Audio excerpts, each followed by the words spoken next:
I want to welcome everybody back from break. I already done that. So now it's my pleasure to introduce Andrea Peart.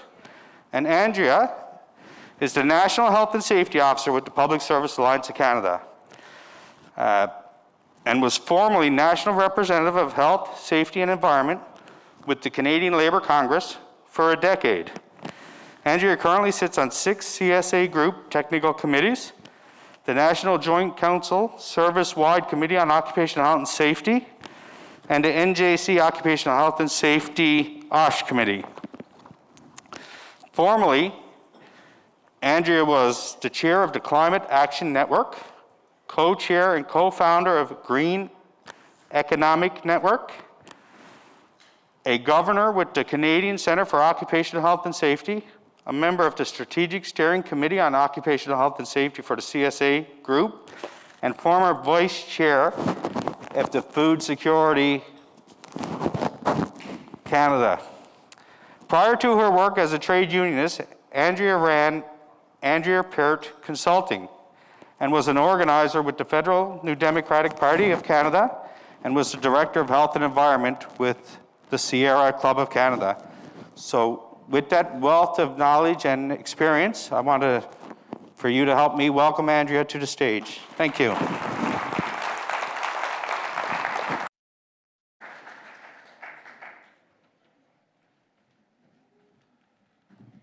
Okay, hello everybody. So that was a really long introduction, I'm sorry.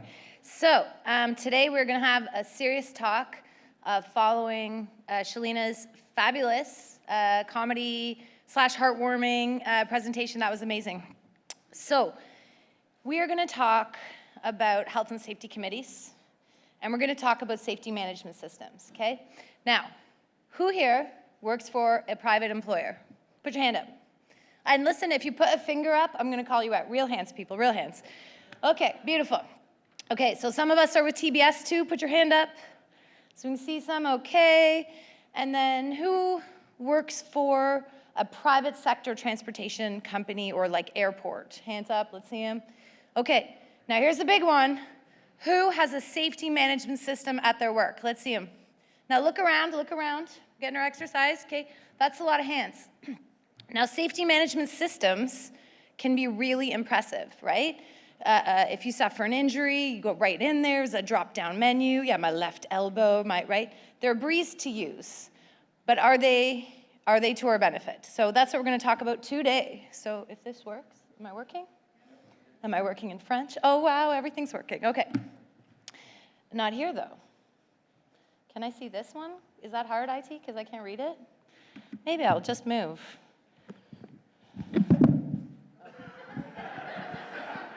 Well, I'll make fun of this later when I talk about safety management systems. Sorry, it's because this is too small for me, so I'm just gonna stand over here like Shalina. Okay. So, first of all, we're gonna talk about the internal responsibility system. Now, we all know the internal responsibility system, okay? Canada Labour Code Part 2 has the concept of the internal responsibility system. So I'll get calls, Andrea, what part of the code is it? And we'll come up to that. But the key here, next slide, please. Oh yeah, I have the clicker. Sorry, I'm a mess today. Sorry, guys. Okay. Okay, so the internal responsibility system, are you gonna come fix all the stuff I broke? Yeah, sorry. Okay, I'll try not to fall off the stage. Okay, off to a good start today. Okay, so in the internal responsibility system, we know, okay, if your employer does something like absolutely ridiculous, you don't get to just call the labor program and say, my employer, there's water all over the floor, the ceiling's leaking, what the heck's going on, okay? You've got to, first thing you do is tell your immediate supervisor if there's a problem, right? Now, obviously we contact our employer in the event of a problem, right? We give them time to respond. And then if they don't respond properly, then we can call the labor program. So this changes the role of the labor program, okay? If I see a fire, if my house is on fire, I'm calling 911 and the fire department is gonna come and help me, okay? We don't have a health and safety fire department, okay? So what will happen, even if the employer is like not on the right page, when the health and safety officer comes in from the labor program, who's a PSAC member, they're unlikely to act the way the fire department would, okay? They're not gonna put out the fire, they're not gonna write really big tickets that, you know, like $50,000 tickets for hazards and putting people's life at risk, no way. they're going to act more like an informed, like, hey, did you know this is the rule? Hey, we're gonna help you out. We're gonna help you get into compliance. And that's maybe not necessarily what we want, okay? And I think sometimes the employers can act really egregiously because they know this hammer isn't gonna slam down on them. Worst case scenario, they're gonna get a friendly reminder. Now, if they keep in non-compliance, obviously there are real repercussions, but the role of the health and safety inspector is really more just to push for that. So if we really wanna address something, we do it internally. So despite doing it internally, having those discussions at our committee levels, at our policy committees, we actually don't decide, right? It's the employer's workplace. If the employer wants us to do something, we more or less have to. Obviously, we have collective agreements and things, but it's them who make the final decision.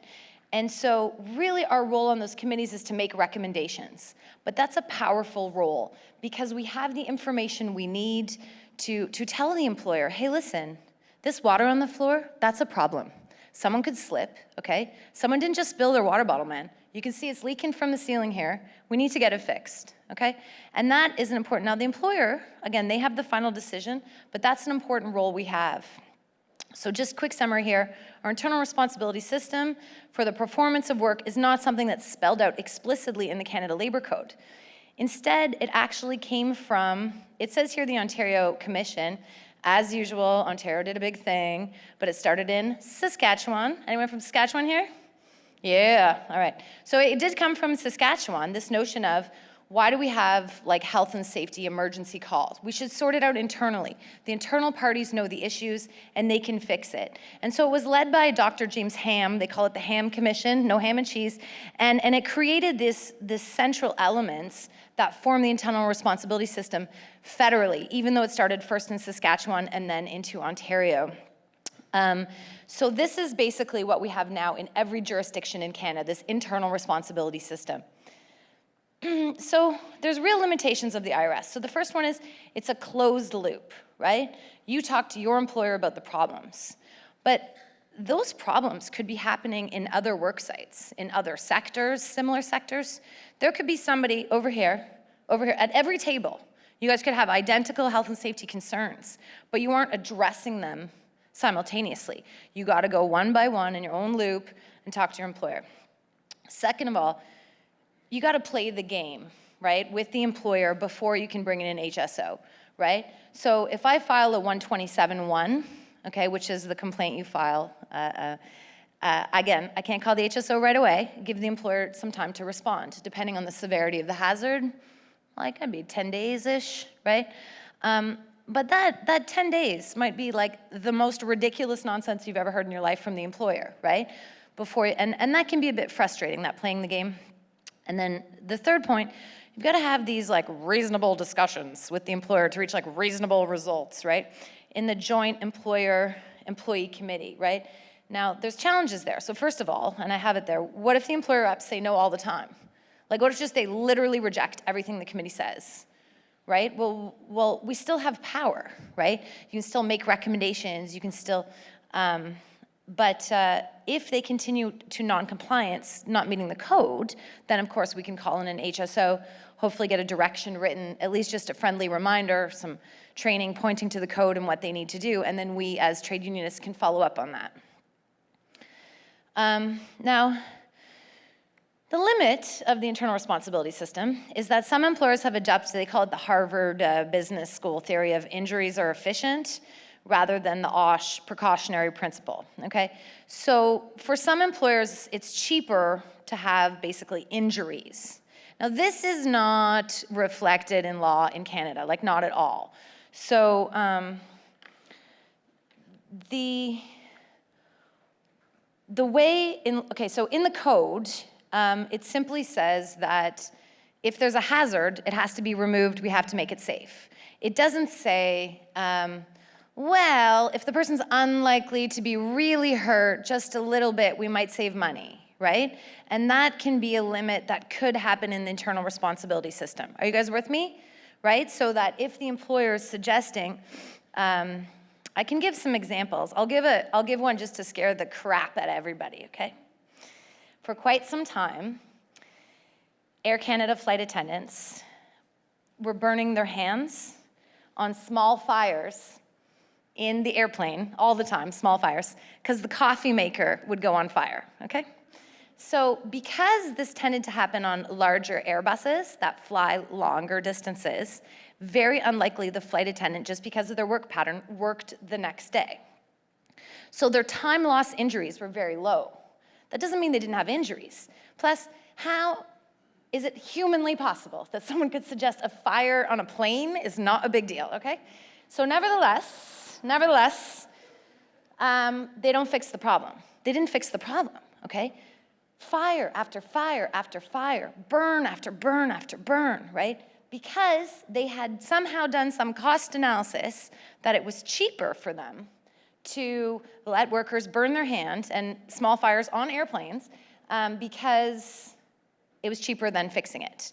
And so this could be an outcome of the internal responsibility system that we have to keep an eye on. But we wouldn't let that happen. And why not? Because we'd have the injury data, right?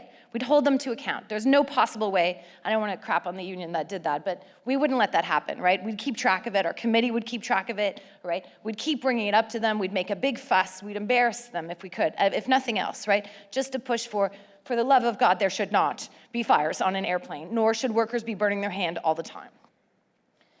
So, but the most important limitation of the IRS, and I'm getting at that, is that while the two parties are equal at the committee table, they aren't equal in the organization. They're just not, right? So how many people here sit on a health and safety committee, or you're a rep, or you're on a policy committee? I see some fingers up, okay, guys? Real hands, people.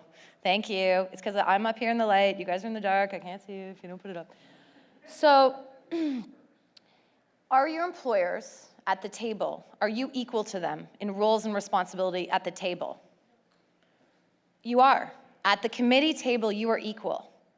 But once you leave that table, it's the employer that puts the stuff in place, right? It's the employer who said, yeah, we hear you, Andrea, the water on the floor, the roof's leaking, right? They're the ones who decide if they fix it or not, right?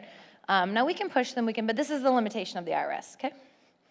So the real truth about health and safety law in Canada is that the single most important tool for exercising worker rights is the policy and the workplace health and safety committees, and that includes our health and safety reps. Anybody a rep in here?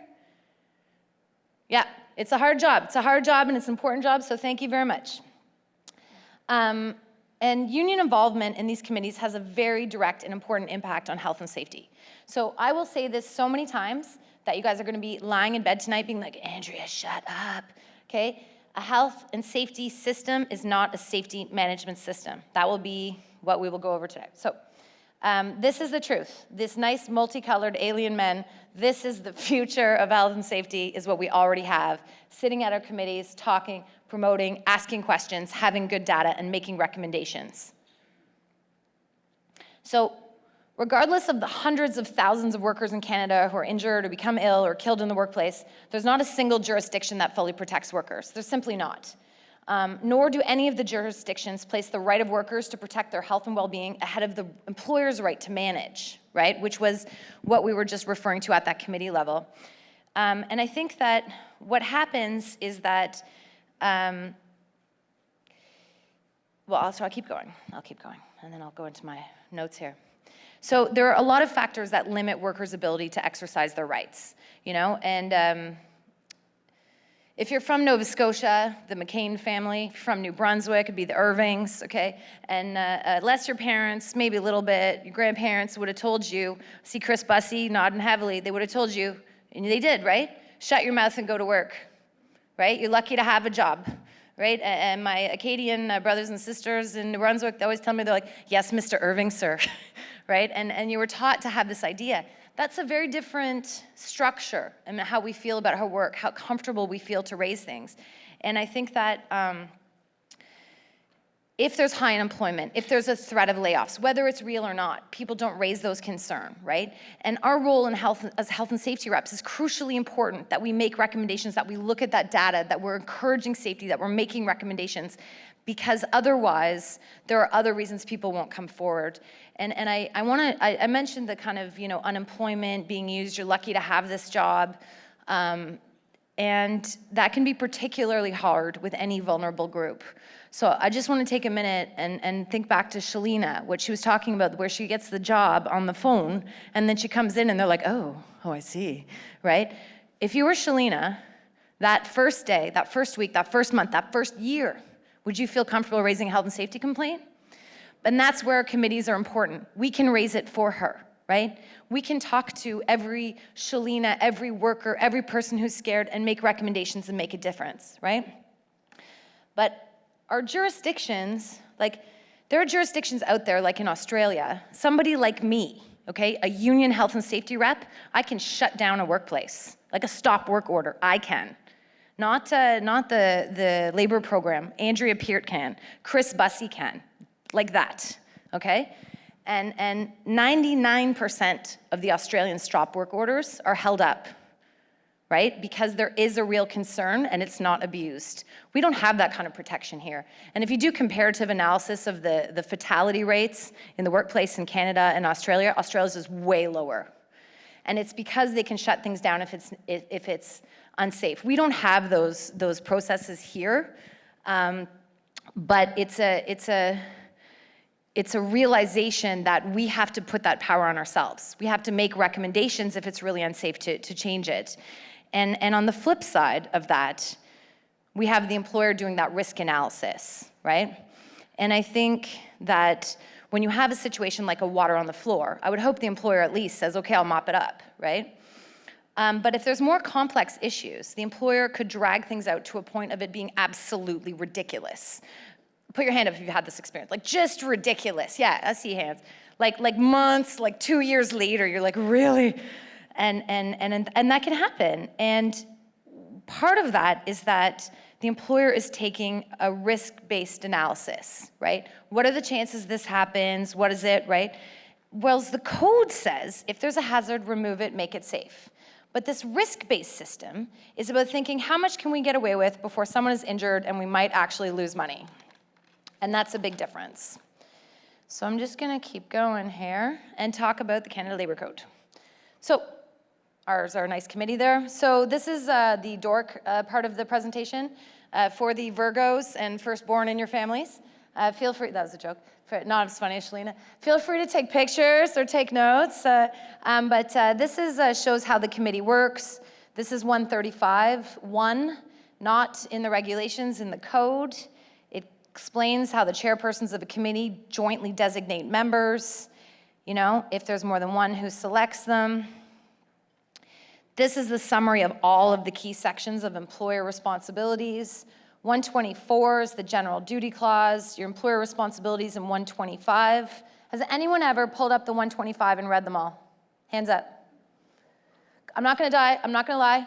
If I was allowed to for the translators, I would drop the mic right now, okay? I'm very disappointed in all of you, very disappointed, okay? Everyone, tonight, just before bed, then you'll really fall asleep. Look up your 125 employer responsibilities. You should know those because you have to refer to them at committees, right? You have to refer, hey, no, this is where it says you can't do that.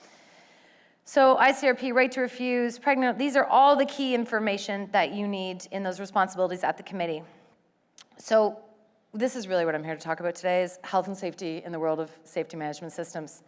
So this stunning artistic photo here, honestly, this is what we have within a safety management system. The employer creates something and tells you, look, it's good, we took care of it, right? And the little fish is looking over, oh, okay, there's a big fish. No idea of the broader considerations, no idea of their safety. Now I'm gonna ask you, do you think that big fish cares about that little fish? No, they don't care, they don't care.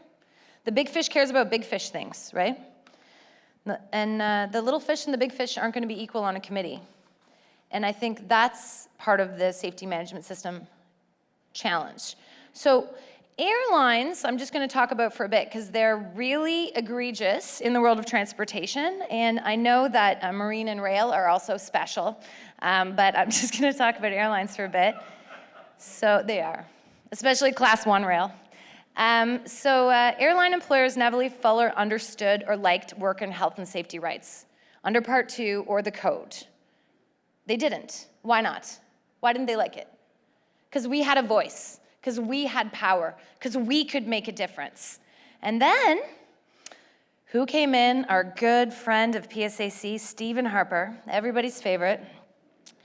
Clearly a joke. So what we had was, in 2005, suddenly we have massive, massive cuts to workers at Transport Canada. The Harper government gives basically our work to private companies, and SMS is born. So what the employer says is, listen, guys, I know what's best for you. I know. We'll take care of it. We're gonna have a fancy thing. You can go in, you can put your injuries. It'll be a drop-down menu. We'll keep track of it. It's a safety management system.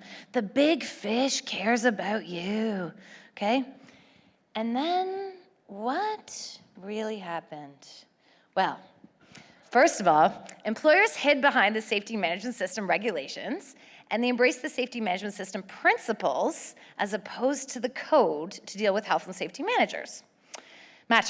So the classic, everyone loves it, management knows best approach, and they're imposing solutions, right? That top-down, we know what will help you, you know? We've all been in presentations where the person comes from senior management and says something, and you're whispering to your friend, like, where do we get these people? The hell are they talking about? Have they ever worked here?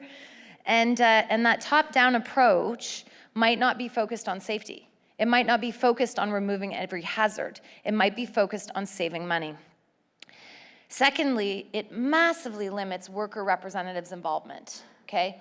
And it's not just workers, it's also trade unions and joint employee-employer committees. If you guys are having a problem with a particularly egregious employer, you can call your regional vice president, like my friend Martin Mika. And you can call UCTE. You can talk to Teresa, Lyra, Dave, who are all gonna be mad that I said this later. And you're not just alone in UCTE. You're part of the bigger PSAC family. You have people like myself and Denis Saint-Jean, who are national health and safety officers. We have regional health and safety officers. I can come to your committee and present. We can come with lawyers. We can send legal opinions, okay? We have stuff we can do to push back. Not in SMS, nope, we limit workers' representative and the role for our union, and frankly, the role for joint employer-employee committees. And that's another part of the committee I haven't talked about. It's the employers sitting there with us. So you might make a recommendation and then be like, no way, no day. But you might ask them, well, what do you think we should do? Right? And maybe they say, well, Andrew, we're getting the whole roof done next year. That might fix the water problem. In the meantime, maybe we could put a bucket there. You know, and you might not like this solution, but they might come up with one. But you lose that joint thing with the safety management system. It's just coming down from above. We know what's best for you, big brother. And then thirdly, and this is the most important one, there's confidential reporting under management-imposed so-called non-punitive safety reporting policies. What? Well, what that means is that the employer, like our employee will make a report. The employer might punish workers who haven't done the right thing. Put your hand up if you've seen punitive health and safety. It's unacceptable. It's unacceptable, okay? If you don't wear your mask, what happens? You get a reminder, right? Dave told you, a reminder, okay? No, I'm serious. People are allowed to make mistakes. Nobody's perfect. And if people are afraid of getting in trouble, what we don't do is point out health and safety hazards, and that's how people die. It's not okay. So that communication and that dialogue is really important. Not an SMS. The employers are just passive report providers, couple of responsibilities, no avenue for worker action to correct safety problems. Just wait for management to do so, right? So the employer will use the risk matrix. I hate them, all of them, every single one. And they'll do it to define what they believe is acceptable level of risk and injuries that they tolerate, right? Just that acceptable level. But again, as I mentioned earlier, that's not what's in the Canada Labor Code. The Canada Labor Code says if there's a hazard, remove it, make it safe. But this is more just, employers, based on their own risk determination and financial decision, will decide whether they fix the problem or not. And that's how you get coffee makers on fire. So what happens is that the injury rates continue to be high. In this picture, I'm not sure if the blue guy is helping the red guy up or pushing him down. But leaving airlines, I mentioned, but of course, all of our private employers, and TBS too, to run the system themselves on our best interests is just not gonna fly, okay? Because they do not fundamentally care about your safety. And they won't necessarily take care of your safety immediately, all right? Safety and profits are not always compatible. They weren't for those flight attendants with burnt hands. They weren't for the people sitting on the plane that has a fire, okay? And they weren't for the poor person sitting on the plane with mental health issues who smelled smoke, right? Like the entire thing is a disaster. Safety is not always good business, and that's why we have the Canada Labor Code, that's why we have committees, and that's why SMS sucks. Yeah. Okay. There we go. So I'm just gonna tell a bit of a sad story. So there's a lady named Kathy Say. She died. She was killed in a plane crash in Dryden, Ontario. They actually did a, what do you call that, a inquiry. Wrote a big report. It's called the Dryden Report, not Ken Dryden, don't confuse that. So what happened was, so they were in a plane, a jump seat, right, in the galley. So Kathy's sitting there in the jump seat, right? She just had a little belt like this, just a little belt, you know, like we had in the 70s. You know, now it always goes over your shoulder, right? So they could have easily, I believe it's called sewing, you attach another piece, you know, it can go right over your shoulder. It still holds you in. It wouldn't be as strong as the ones we have now, you know, in cars and that pull like this. Sorry, I'm having trouble with my mic in my demonstration. So this piece of material that would go over like this to hold her in, too expensive, only a lap belt. So the plane crashed, and Kathy, young worker, flies forward, and she hits her head. So the plane crashes. Kathy doesn't die from that. Autopsy shows, right? So she lived after the crash, and she would have made it, but she didn't because they were too cheap to put in the right suit bill. So to save money, a young life was lost. Now, at that moment, did Transport Canada say, maybe we shouldn't use safety management systems? Anybody? No, they did not. So overall, the safety management system has created a lot of problems and unnecessary legal conflict at these air operators. And as I said before, I'm not going to continue to tell air, rail, marine jokes, but across the board. And I like this graphic a lot because it's not that there's no safety in a safety management system, but the hard hat is cracked, right? And so the safety data available by law, right? So committees have the right to everything that helps them do any information you need. So if I want injury reports, accident reports, training, that's an important one, okay? Equipment maintenance, anything, you get it. If they tell you can't get it, call me. But instead, even though it's the law, they're keeping the information under the safety management system. They're not giving it to our people. How are we supposed to know if workers are burning their hands if they don't tell it? So what they do is they screen it out because clearly they know what's best for us. And they do it because they say, no, that's plane safety. That's not worker safety, right? But no one's there to check because we're not on the committee. And fundamentally, it undermines that internal responsibility system that we started off talking about. So then, more than that, we have OSH committees, right? So this whole safety management system thing's happening over here. And then we've OSH reps, but they're being excluded from the OSH system, right? There could be investigations going on we're not participating in, totally not allowed. And these management SMS investigations, do you believe they are as thorough as a joint investigation we participated in? No way. And so they're putting in procedures, right? Okay, no, if this happens, if it's a equipment safety procedure, no, we got to do an internal, it's a safety audit, you know, we got to, you know, they'll have a special group that does it, and we're being excluded. And that's contrary to the code, and it's contrary to safety and to our well-being, and most importantly, our members' well-being. And then this is where it starts getting weird. Again, I like this picture. is that either we have a union person who sits on the Safety Management System Committee, and that's a very difficult position, because they might hear confidential information and they're not allowed to share it. That's rough. And people who raise safety concerns might be in a punitive environment and they're actually being disciplined. So either, this is your choice. You sit on the committee and you say nothing, and you hear confidential things that would keep your brothers and sisters, your friends, your workplace, would keep them safe, and you keep your mouth shut. That is not good for your mental health, okay? That kind of moral conflict, let alone on the long term. Or you listen and you slip the information out, right? You cheat, and you send it to the committee, and you could lose your job, right? Or we don't sit on the SMS committees, and then we don't know anything. IT people, my TV just went, thank you. Oh, it undid that. That's the technical term. So that's a very, very difficult role for a workplace rep to be in. No one should be in that position to have to hear confidential information. You can't help within your own union, or we don't sit there at all. It's a really bad situation.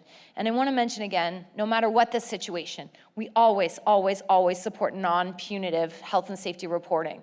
And why is that important? Because if there's any possibility people are disciplined, they won't raise it. And we have to raise issues, we have to. That's how we keep people safe. So there was a paper that came out. This is a one, I have personal notes here because I knew you guys would be into this. So Transport Canada jointly developed a position paper with QP, it wasn't with us, on safety management system programs fitting into the Canada Labour Code. So is there a way your whole safety management system could not be breaking the law, as it is right now, where workers do get all the information they want, and workers do have the right to make recommendations and participate and have meetings and participate in investigations? Well, guess what happened to the report? Who thinks they know? Oh, I heard it. They did nothing. And then the actual report, do you think it's on Transport Canada website, Government of Canada website? No. Disappeared. We have the report. I'll send it to anyone who wants it. But that, I think, illustrates the fact that it can be done. Oh, that was really loud, sorry. It can be done, right? It can be done. We can have safety management systems in the code, but there's no interest in doing that. And so right now, we need to remember that if there's that safety management system there, you have to use your committee as well. We have to have a parallel system that we use always to protect our members and make it a priority. So again, I'm still in airlines. So as air operators try to take these aggressive provisions on safety management systems, I don't know if you guys know this, but the big airlines, they're like the darling of the Liberal Party, so they get a lot of airtime with them. That was a bad joke.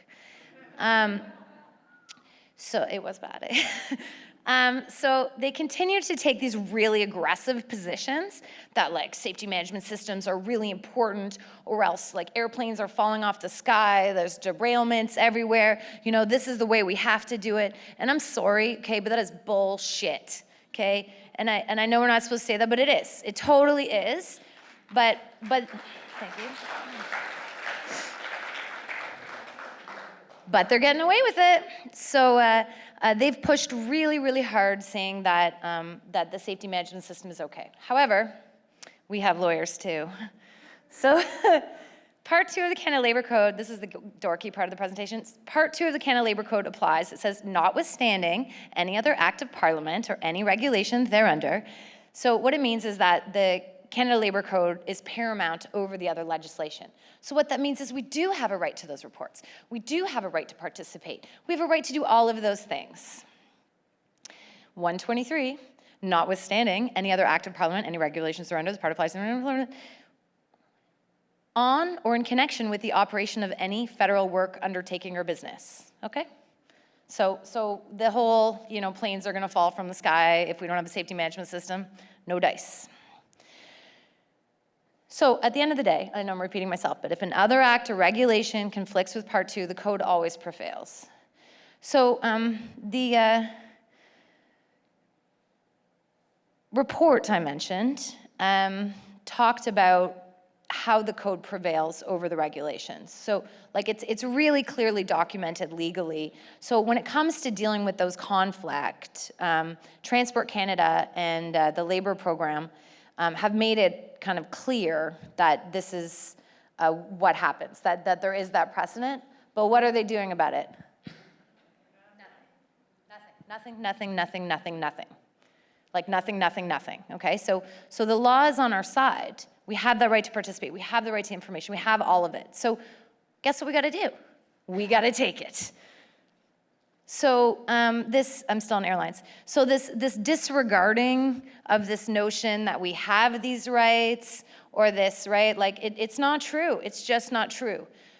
There's nothing wrong with using a safety management system if it's part of your responsibilities. You know, entering this was like, this is, you know, in part, but you have to use your committees. Because if we don't do that, okay, we're hurting our own members, we're hurting the system, we're supporting this egregious outside of the realm of the law, okay? So I don't have a French equivalent, and I'm sorry, but I promise I will come up with one in the future.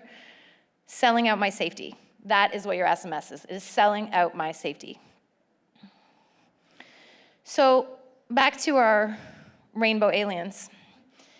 The truth is, as I said before, the most important tool for worker rights is our policy, our health and safety committees, and our reps. And it's the union involvement, it's the people in this room, it's every one of you, okay, that has a direct impact on the health and safety of all workers. Not this, oh, the company knows best, okay? It's us. It's those committees, it's sitting around a table and making recommendations that makes a difference, not entering something in some safety management system controlled by the employer that they deliberately hide information we need, injuries, all of them. Training, oh no, that's it, right? Okay, so this is the truth. This is what we have to do. We have to use our power, we have to sit at committees and make recommendations and not fall for this, oh, daddy knows best, safety management system. And that's all I have to say. Thank you very much, everybody.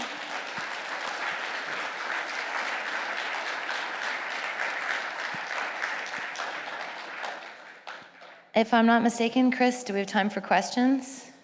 Yeah, do we? Okay. Yeah, got about 3 minutes. So, just want to say a couple things. One, si vous avez des questions en français, je suis bien bilingue. Je fais If you have questions in French, I'm bilingual, so please ask them in French.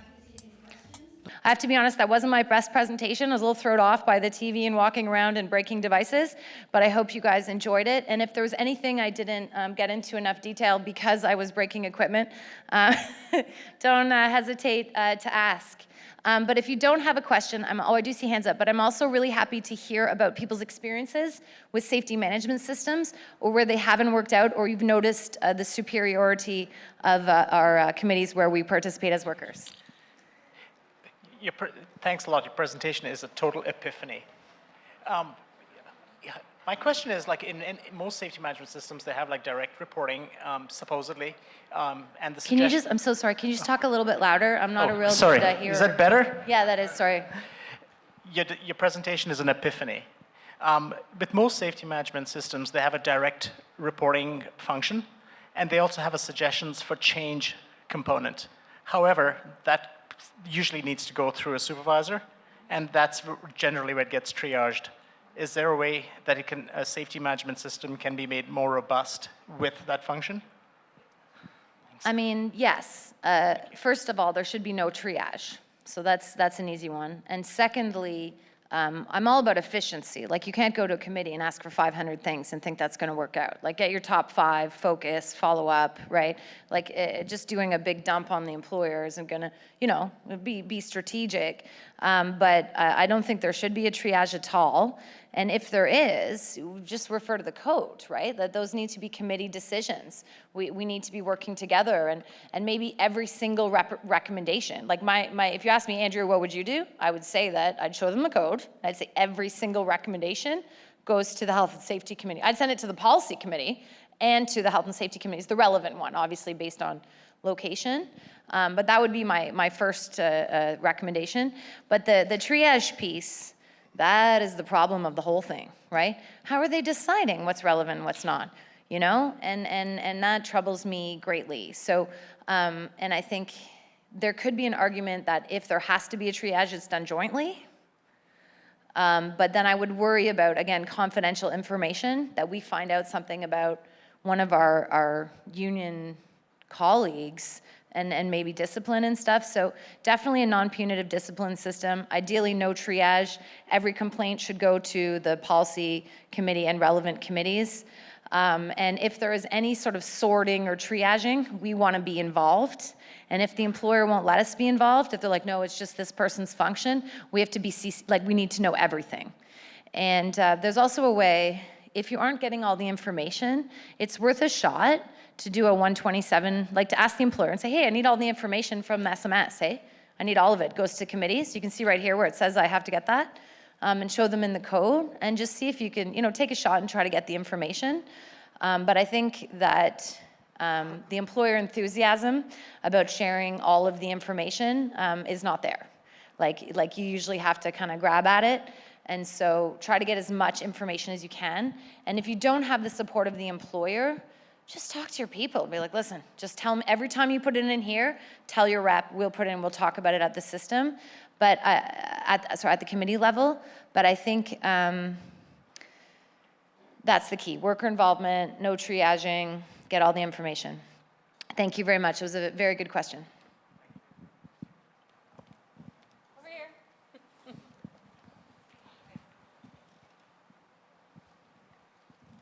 Okay. Hi again. Hi, Robert. I saw you like 3 weeks ago. It's exciting because I hadn't seen you in like 3 years.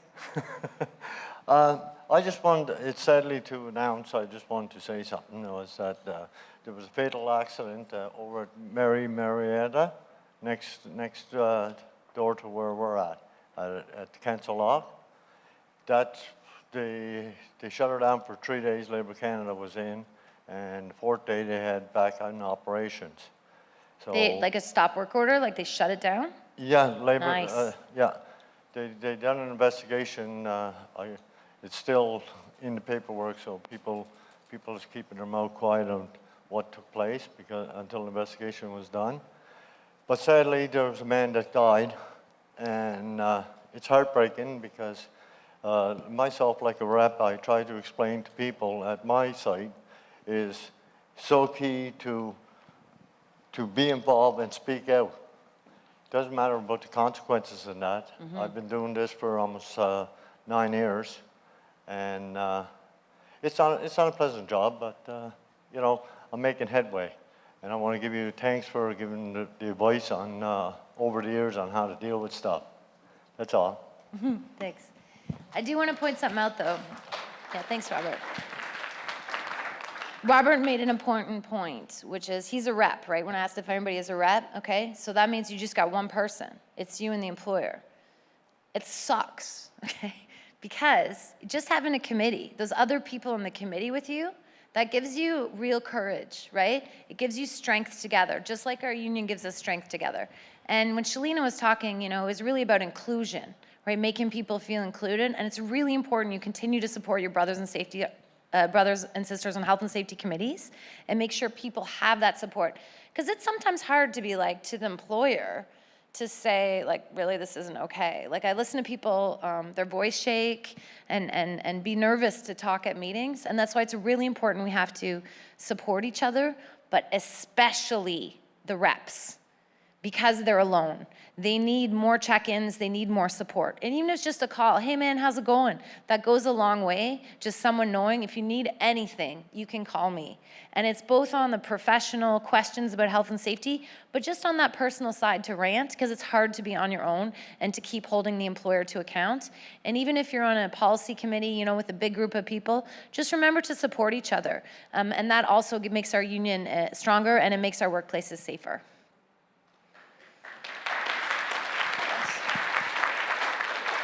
One more. Hi, Andrea. Hi. I'm Yagusha, and I'm very glad that you spoke about the Dryden Commission. It is the way that I started working for Transport Canada. I began working there with a project officer who was in charge of the Dryden Commission, the section that was looking specifically at de-anti-icing fluids. The reason that you say the plane fell out of the sky, because that is exactly what happened. Because an airplane, to have lift and aerodynamic, let's just say fluidity, those ailerons in the back have to be able to move. What had happened is that freezing rain had frozen them solid shut, and they could not move. So the airplane, quote unquote, stalled, meaning it lost lift and literally fell out of the sky like that. Furthermore, I worked with the team that was researching this, and not just that, they were also forced into safety management systems. We fought a pitched battle because safety management systems are a fiction, because what it supposes is that the airlines, the people working there, will report. But the fact is, it's well known that at these airlines and all of these companies, it is punitive, it is the fastest way to lose your job. And in fact, this research group, that's my group, fought this pitched battle with civil aviation regulations in Transport Canada, who would not accept the fact that safety management systems are a fiction. This is how I was led to being on a health and safety committee after joining a union. I have never seen people so upset to the point that they were shaking because of how many lives this was costing. So I'm really glad to hear you talk about it, and it is very emotional for me. And so I'm very glad that my career went this way. So to anyone that is on a health and safety committee, keep fighting the good fight, because you're really, really needed. And there is an enormous amount of information that your employer is not telling you and will not disclose to you, because people like me don't observe roles like this, because if my members are at threat, I don't care. It's not confidential anymore. It's over. So keep that in mind, and keep fighting the good fight. Bye. Thank you.